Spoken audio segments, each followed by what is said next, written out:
Spearhead Radio. Mga balitang makatotohanan.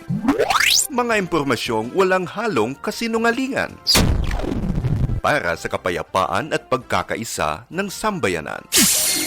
Ito ang nag-iisang virtual radio ng inyong Philippine Army sa Kabisayaan.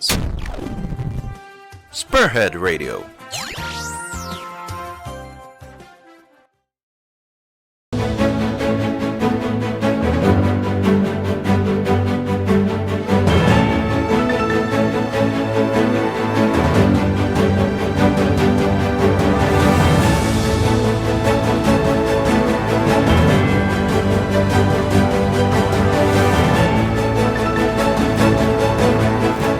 Oras sa Spirit Radio Philippine Standard Time, alas 9:02 ng umaga. Magandang umaga Luzon, Visayas at Mindanao. Narito na ang inyong lingkod, ang Spearhead Timeline. Ang programang maghahatid ng mga panibagong impormasyon ukol sa mga balitang ating nakalap. Samahan niyo po ako sa 45 minutong diskusyon na magbibigay katuturan sa mga balitang ating nakalap ngayong umaga. Sa ngalan po ng regular na anchorman dito sa Spearhead Timeline, Spirit Trooper Roland.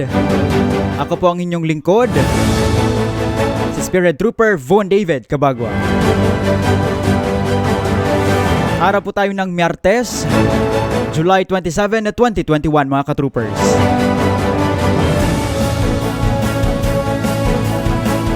Ngayong umaga mga ka-troopers, ating bibigyang katuturan ang mga balitang ating nakalap ngayong umaga na ngayon ay sa kakatapos lamang ng SONA ng Pangulong Rodrigo Roa Duterte kahapon na araw ng Lunes, July 26, 2021.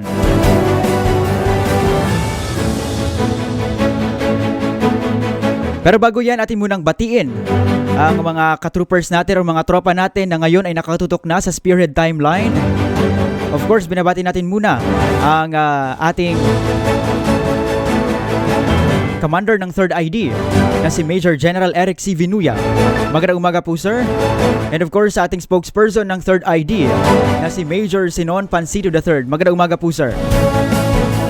Kaya din magandang umaga din sa ating mga unit brigade, sa line units, sa ating mga support unit, elite forces, at post unit ng 3rd ID na ngayon ay nakatutok na sa ating programa ngayong umaga. Ganyan din sa ating mga ka-troopers na ngayon ay nakatutok na rin, sa ating mga viewers abroad, sa ating mga OFWs, sa ating mga local viewers.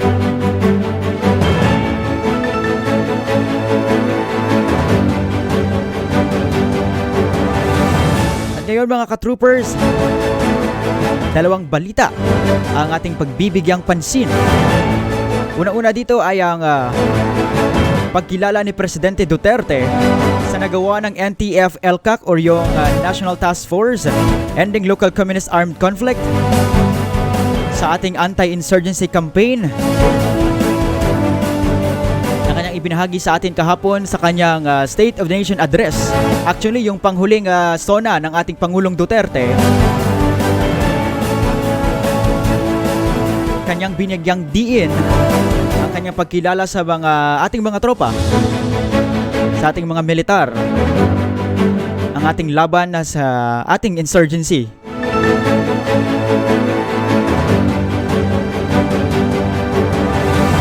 And of course mga ka-troopers, ang update rin sa patuloy na pagtaas ng mga kaso ng COVID-19 dito sa ating rehiyon, dito sa Western Visayas. At kung ano yung mga probinsya na nangunguna sa may pinakamaraming kaso na naitala kahapon na araw ng Lunes.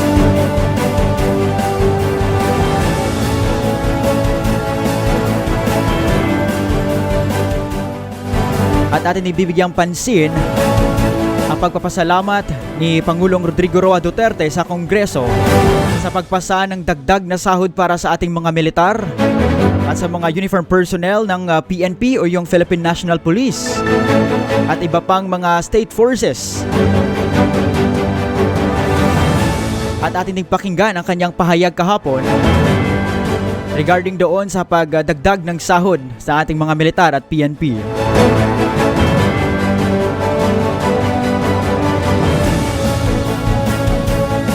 Pero atin yan bibigyang diin mamaya after ng ating maikling commercial.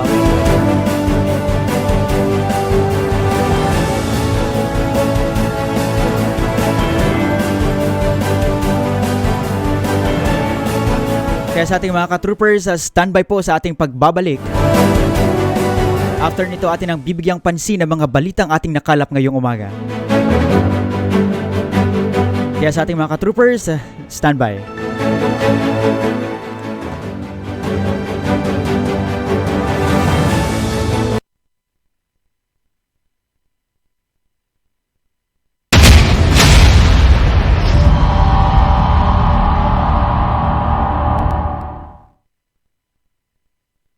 Ika-23 ng Mayo taong 2017 nang sumalakay sa Islamic State of Marawi ang magkasanib na grupo ng Abu Sayyaf at Maude na nakaanib sa Islamic State of Iraq and Syria o ISIS.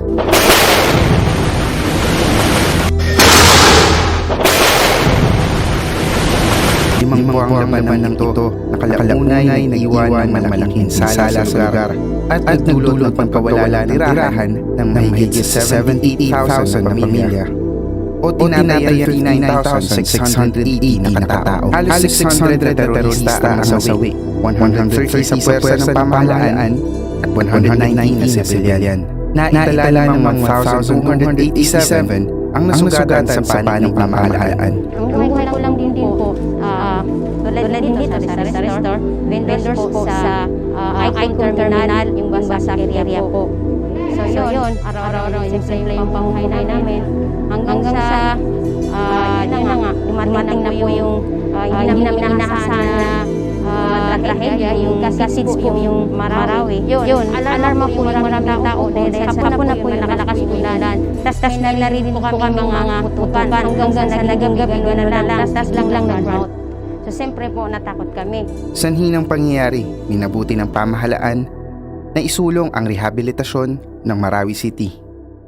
Alinsunod sa Administrative Order No. 3 na nilagdaan ni Pangulong Rodrigo Duterte, binuo ang Task Force Bangon Marawi upang pangasiwaan ang rehabilitasyon ng lungsod. Ito ay magsisilbing Interagency Task Force for Recovery, Reconstruction at Rehabilitation ng Marawi City. This is composed of 56 government agencies, different government agencies. Ang mandate niya talaga ay to oversee the rehabilitation, reconstruction ng Marawi.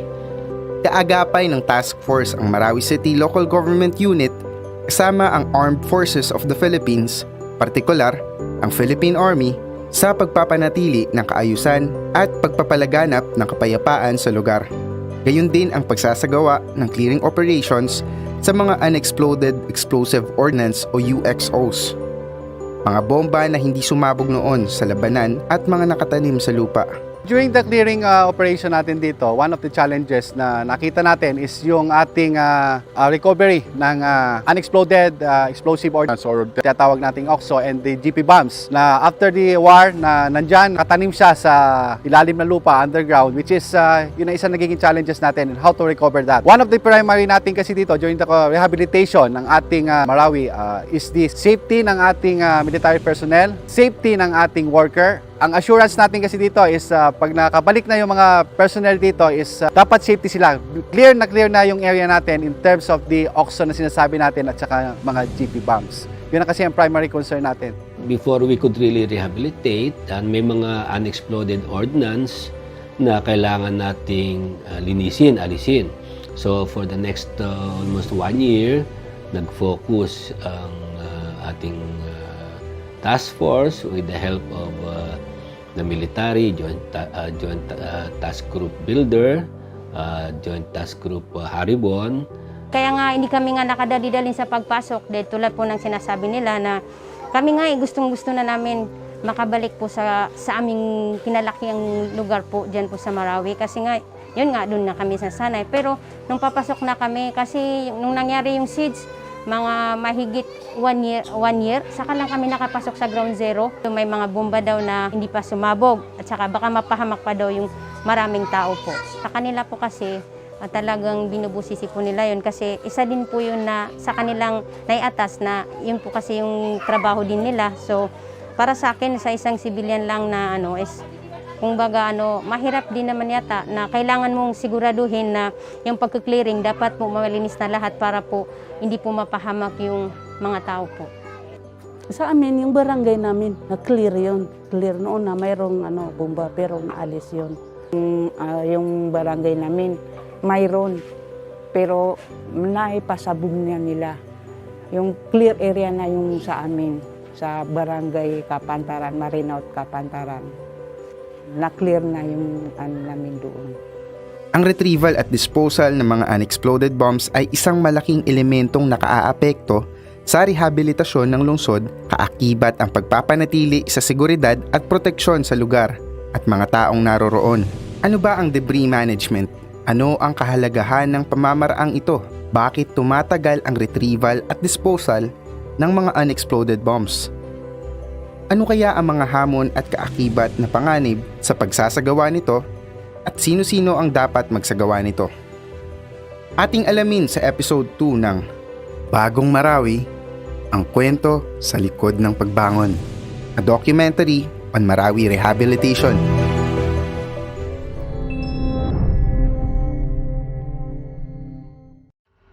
Nito lamang nakaraang 10 taon, maraming labanan ang naganap sa pagitan ng pwersa ng gobyerno at ng mga teroristang grupo. Kabilang dyan ang Zamboanga Siege noong 2013. BIF's all-out offensive noong 2015. O kaya naman ang Marawi Siege noong 2017.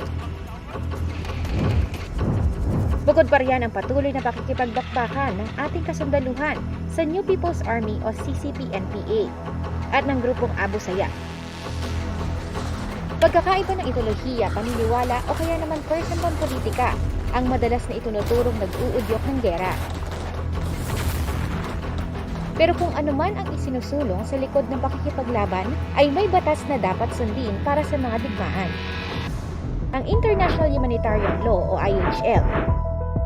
Ito ay pandaigdigang batas na sumasaklaw sa mga iba't ibang kasunduan o treaties, customary law o kaya naman ay prinsipyong patungkol sa armed conflict. Kung hihimayin ang IHL, ito ang nagbibigay ng balanse sa pagitan ng pangangailangan ng armadong pakikipaglaban at pagiging makatao nito. Bagamat mahirap itong sukatin, lalo pat ang estado o ang pwersa ng gobyerno lamang ang madalas sumusunod dito. Ang International Humanitarian Law ay nakaangkla sa Geneva Convention at mayroon din namang sariling version nito ang Pilipinas. Ang Republic Act 9851 o ang Philippine Act on Crimes Against International Humanitarian Law, Genocide and Other Crimes Against Humanity. Ang mga batas nito ang nagdidikta kung anong dapat sundin ng mga grupong nais magsulong ng digmaan o armadong pakikibaka. Nakasaad sa mga batas na ito kung sino at ano ang mga dapat bigyang proteksyon. Unang-una na riyan ang mga sibilyan na wala namang kinalaman sa labanan. Lalong-lalo na ang mga kababaihan, kabataan, ang mga may edad na direktang naaapektuhan ng kaguluhan. Protektado rin dapat ang mga medical, religious at humanitarian personnel. Pati na rin ang mga taong wala ng kapasidad para makipaglaban, katulad ng mga sundalong sugatan, mga nalulunod sa lumulubog na barko, sundalong may sakit o kahit pa ang mga nadakip sa magkabilang panig ng naglalaban ng grupo. Binibigyang proteksyon din ng humanitarian law ang mga kagaya ni June, isang former rebel at dating kasapi ng grupong CPP-NPA. Minsan pag sa training minsan gumalakad kami ng gabi na walang ilaw sa gubat. Kahit may sakit hindi lakad lang ako. Kung sakaling karoon daw ng enkwentro sa para may kasanayan na. Hindi raw niya nakayanan ang hirap at higit sa lahat ang sistemang umiiral sa loob nito. Hindi talaga na nila, sabi nilang pagkakapantay-pantay na. Yung wala nang konsumo, pagkain. Minsan yung mga official may mga sariling may sariling bigas na kanilang talaga sa hambag. Hindi na nilalabas. Isa pa, meron namang pangkomunikasyon sila, lalo na yung cellphone. Halimbawa, para makakontak sa pamilya, di nagsasabi naman ako sa kanila na kukontak muna ako sa Di pinapayagan. Sinasabi doon sa kabila na sabi pag nahuli, di yung tutorturin, tapos yung papatayin. Hindi naman ganun. Sa tulong ng mga kapatid ay nakipag-ugnayan siya sa Philippine Army para sumuko. Kasalukuyang nasa pangangalaga siya ng Philippine Army bilang proteksyon at para makaiwas sa maaaring maging banta sa kanyang buhay. Bukod sa mga tao, kailangan bigyan proteksyon din ang mga lugar o simbolo, mga lugar na deklaradong cultural at religious sites, mga lugar na maaaring magdulot ng mas malawak na suliranin kapag nasira katulad ng dam at mga nuclear, electrical o chemical plant. Kasama rin sa listahan ang demilitarized at peace zones, mga ospital at mga ambulansya. Gayon din ang mga mahalagang simbolo. May limitasyon din ng batas sa paraan ng pakikipagdigma.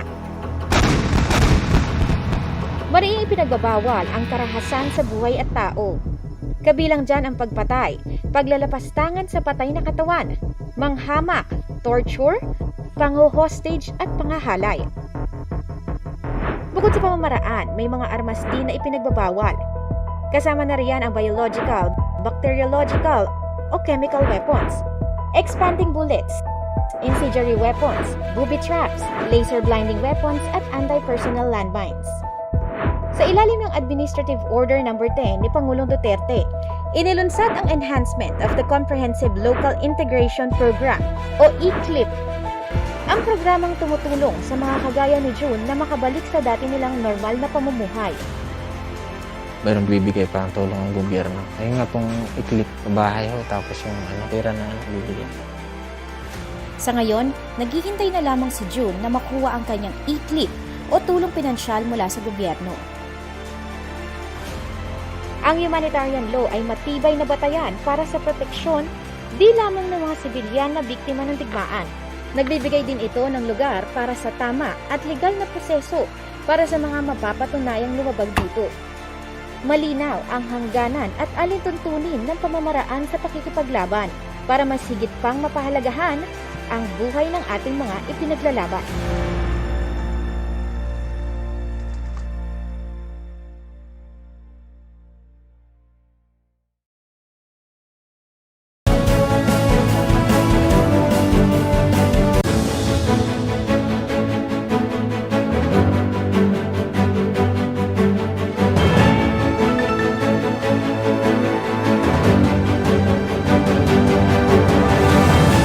Okay, so balik na dito tayo sa programa nating Spirit Timeline mga ka-troopers. Oras sa Spirit Radio Philippine Standard Time 9:19 in the morning. Atin ang bibigyang diin ang mga balitang ating nakalap ngayong umaga. Unang-una dito mga ka-troopers ay ang ikinatuwa ni Presidente Rodrigo Roa Duterte ang mga naging ambag o nagawa ng NTF-ELCAC or yung National Task Force Ending Local Communist Armed Conflict sa kampanya laban sa insurhensiya o sa anti-insurgency campaign na kanyang binigyang diin kahapon sa kanyang State of the Nation Address o SONA 2021, yung panghuling SONA ni Presidente Duterte. At ito ay kinatuwa rin ng 3rd Infantry Spear Division Philippine Army sa pagkilala ni Pangulong Rodrigo Roa Duterte sa nasabi nating nagawa ng NTF-ELCAC.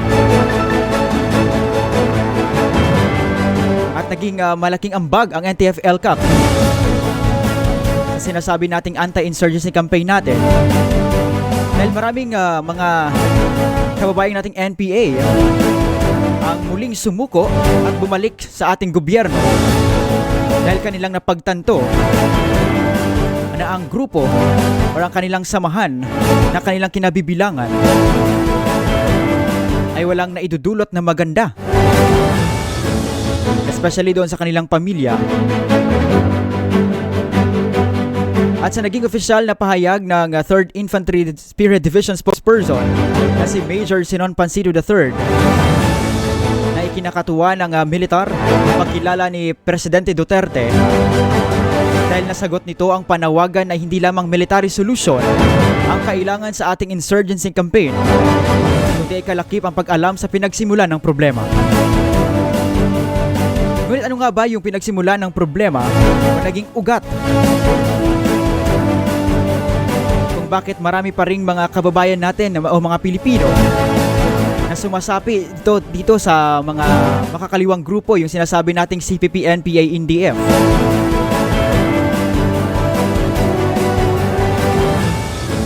Na patuloy nilang kinakalaban ang ating gobyerno dahil hindi nila nakikita ang mga tamang gawa o yung mga naging mabuting ginawa ng ating gobyerno para sa kanila o para sa atin. Dahil nga palagi natin sinasabi, ang kanilang nakikita palagi ay yung kamalian ng ating gobyerno. Pero hindi nila nakikita yung mga tamang gawa. At yun yung isa sa mga layunin ng NTF-ELCAC, yung kanilang objective. Na naway tuluyan ng wakasan itong insurhensiya sa ating bansa. At ang dahil din dito sa NTF-ELCAC mga katroopers, marami ding mga matataas na leader ng mga CPP, NPA, NDF na kanilang napagtanto at ngayon ay sumuko sa ating gobyerno. Maybe they realize na yung sinapian nilang grupo ay walang maidudulot na mabuti sa kanila. At mas lalo lang nagpapahirap ng ating sitwasyon dito sa ating bansa. Ang pagbibigay diin din sa mga problema ay nagsimula nang itayo ang NTF-ELCAC at naging aktibo rin ang mga regional task force sa kanilang tungkulin na tuluyan ng wakasan ang mahigit 5 dekadang problema na dala ng CPP, NPA, NDF.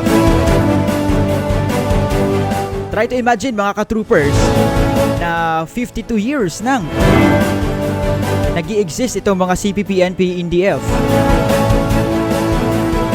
Mahigit 5 dekadang panlilinlang at pamimirwisyo ang kanilang ibinigay sa atin and of course sa ating government. At yun yung dahilan kung bakit yung mga ibang proyekto ng ating gobyerno ay nananatiling or nakaantala pa rin. Dahil nga sa mga grupong ito na naghahasik ng kanilang mga maling gawain. Pero thankful tayo sa NTF-ELCAC na patuloy na nakikipaglaban para sa atin. At maraming mga proyektong NTF-ELCAC na itinataguyod. Katulad lamang ng iilan ay yung farm-to-market roads sa iilang mga probinsya. Katulad dito sa ating Western Visayas. Yung mga cleared barangays na sa insurgency ay pinupondohan ng ating NTF-ELCAC.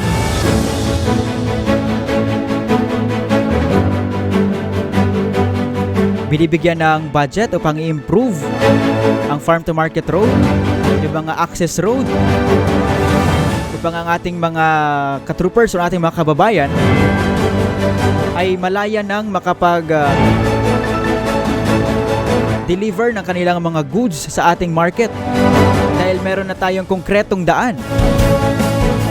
At yun ay pinapasalamatan natin sa NTF-ELCAC at sa ating gobyerno.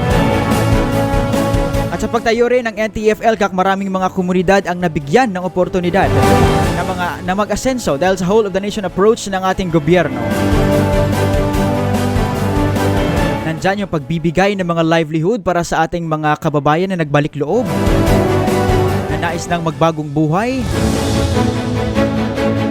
At yun rin yung patuloy na kampanya ng ating gobyerno at nagiging mas porsigido ang ating third ID, yung mga tropa natin dito, na gagawin ang lahat upang tuluyan ng wakasan ang problema ng insurhensiya sa Western Visayas.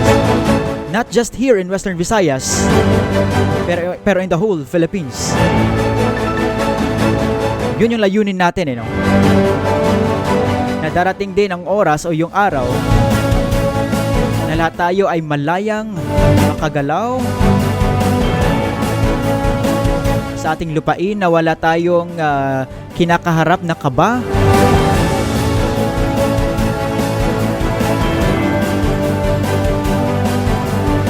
At nagpapasalamat din tayo sa pamunuan ni Presidente Rodrigo Roa Duterte sa patuloy na kampanya laban sa insurhensiya. And of course, kung matatapos yung termino ni Presidente Duterte, naway meron ding isang magpapatuloy nito. At tayo mismo mga ka-troopers Naway magkaroon tayo ng panindigan na ating sugpuin itong mga makakaliwang grupo, yung sinasabi nating CPP, NPA, NDF.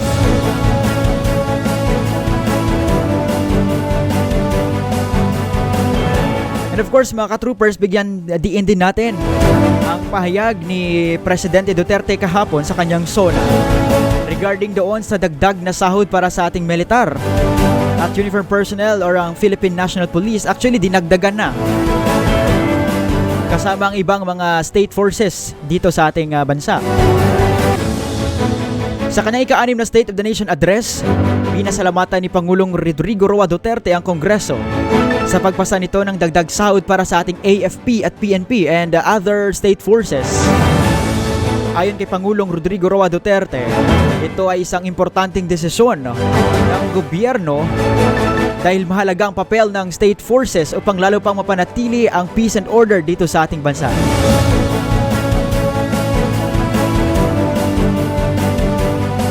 Ating pakinggan mga ka-troopers ang naging opisyal na pahayag ni Presidente Duterte doon sa sinasabi nating dagdag na sahod sa militar.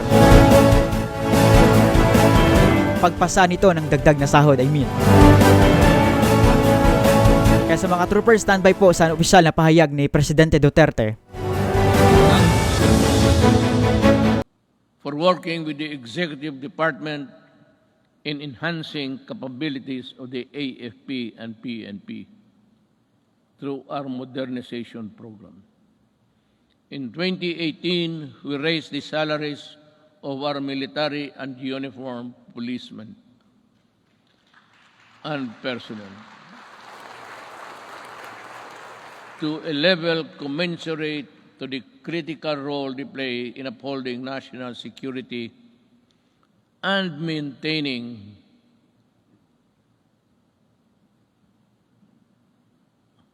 order.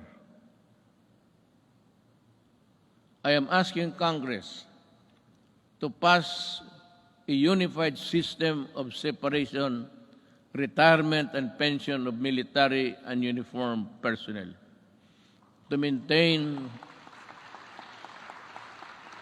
government fiscal flexibility and provide adequate benefits and remuneration to our men and women in uniform. This shall apply only to the new entrants of the military and civil. Hindi ho lahat. Cannot be that we have to pay so many, even the salaries of the retired. They get a chunk of the big budget. And if we include the new entrants, the funds available for them would not be enough. It is also high time for us to pass a law providing free legal assistance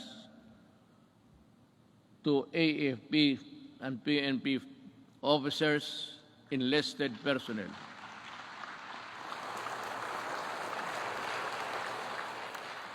To help them from charges arising from incidents related to the performance of official duty.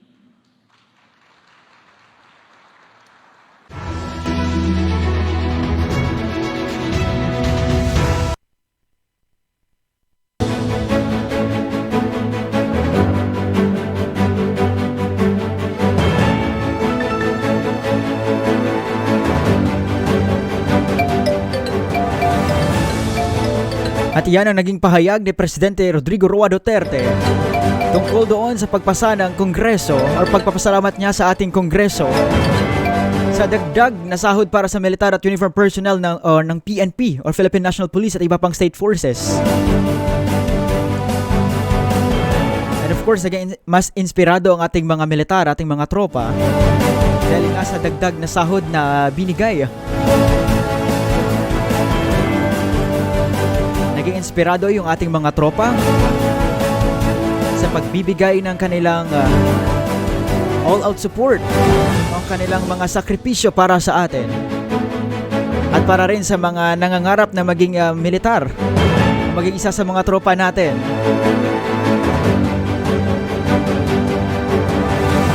Yun ang pinapasalamatan ng ating mga militar at ng ating mga tropa, especially yung mga PNP at ibang state forces ng ating bansa.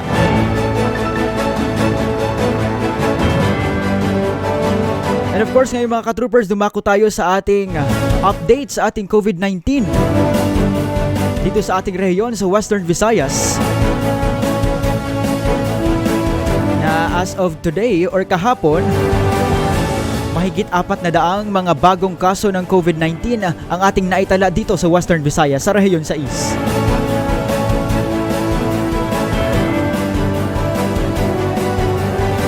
Na kung saan nakapagtala ng 453 mga bagong kaso ng Coronavirus Disease 2019 o COVID-19 ang rehiyon 6 kahapon na araw. Araw ng Lunes, Hulyo 26, 2021. Ayon ito sa tala ng Department of Health o DOH-6 sa Western Visayas, kahapon na araw nakapagtala ng pinakamaraming bagong kaso ang probinsya ng Aklan na umabot sa 136 na mga bagong kaso. Sinundan ito ng probinsya ng Iloilo na may 79. Sinundan ng Negros Occidental na may 73 mga bagong kaso. 67 naman ang naitala sa Bacolod City. 56 ang sa Iloilo City. 17 sa probinsya ng Antique. 3 sa probinsya ng Guimaras. At 2 naman ang naitala sa probinsya ng Capiz.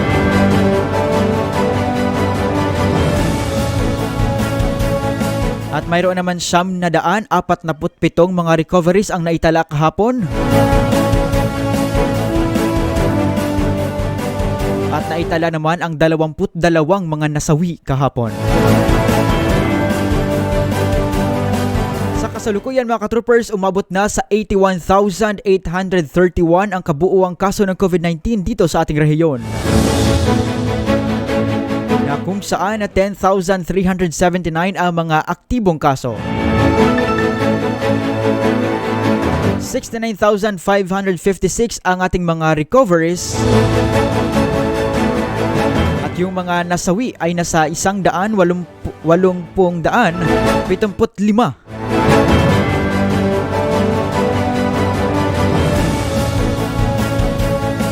Or nasa 1,875.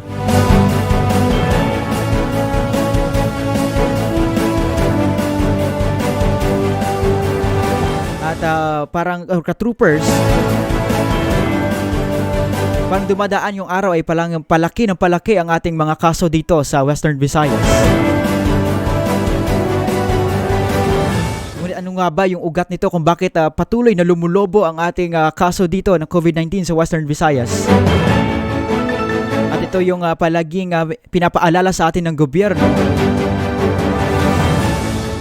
na tayo mismo ay magkaroon ng disiplina sa ating mga sarili. Tayo makibahagi upang ito'y yung COVID-19 ay mabawasan yung ating mga kaso dito. At ipinapaalala rin ng ating gobyerno na kung wala namang importanteng mga lakad, ay mas mabuti kung nasa bahay lang tayo. At iwasan natin yung mga mass gathering. And of course, wag natin kalimutang magsuot ng ating face mask at face shield. At gumamit ng alcohol. Mag-disinfect. Maghugas ng kamay.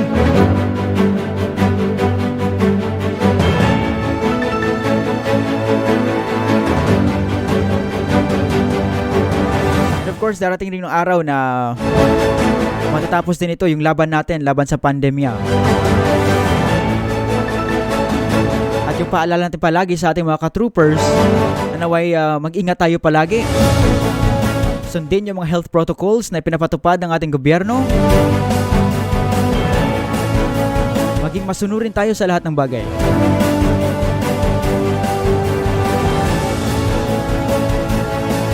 Oras dito sa Spirit Radio, Philippine Standard Time, 9:36 in the morning. At iyon yung mga balita ang ating nakalap ngayong umaga na ating binigyang diin.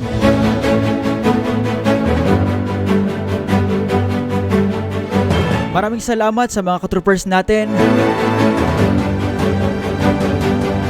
na nagsubaybay sa atin ngayon dito sa Spirit Timeline. Pero bago tayo magtapos, atin mo nang batiin lahat ng ating mga katroopers na dito ay nakatutok sa atin.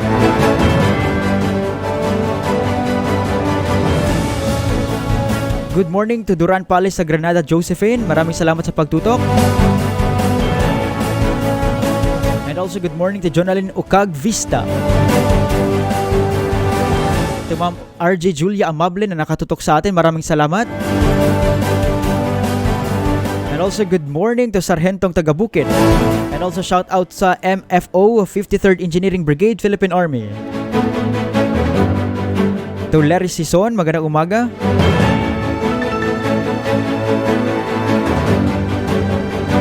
To Bebe Calopes Sales na nakanood na nakatutok sa atin dito, maraming salamat. To Nicole Cabagua na nakatutok sa Barangay Dorogleon, Iloilo. Also watching from Hong Kong, Maricel Joy Teves Tiope, maraming salamat ma'am. To Willow Frost, magandang umaga, maraming salamat. To Sir June Amante. Jofi Carlet, good morning, maraming salamat. To Kia Joy Santa. To Ma'am Edeth Fidel Ilagan, maraming salamat po ma'am. To Jerry De La Cruz Cabrias na nakatutok sa atin ngayon, maraming salamat. To Ma'am Marie Chris Cecilio.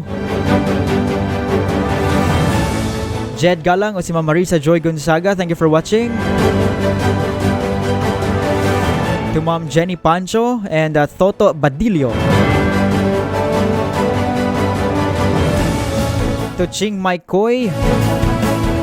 And shout out sa Family Villasis na nakatutok sa atin, maraming salamat.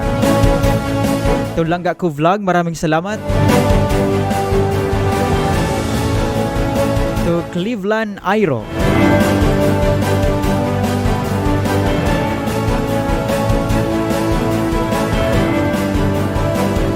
At sa lahat po ng ating mga katroopers na nakatutok sa atin dito sa Spirit Timeline, maraming salamat.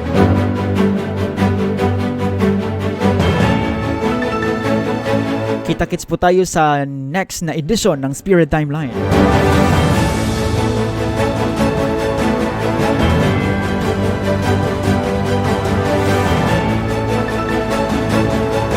And please continue liking and sharing our page, ang Philippine Army Spearhead Troopers.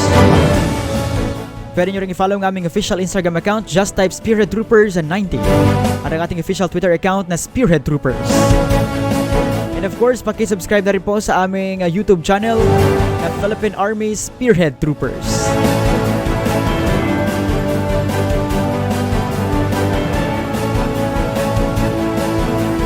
And also good morning to RJ Painaga o si Bruce Wayne na nakatutok sa atin ngayong umaga. Maraming salamat RJ Painaga.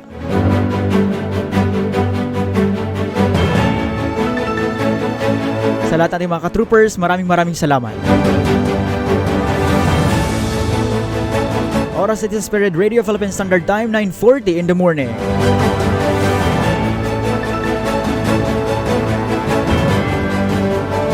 At ngayon ay magpapaalam na po tayo sa ating minamahal na mga ka-troopers. Maraming salamat sa 45 minutong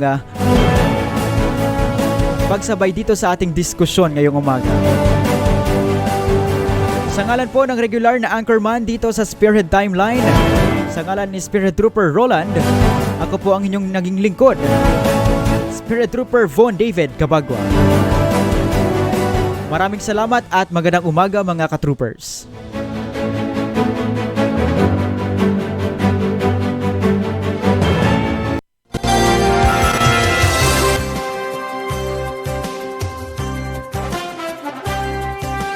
Spearhead Radio.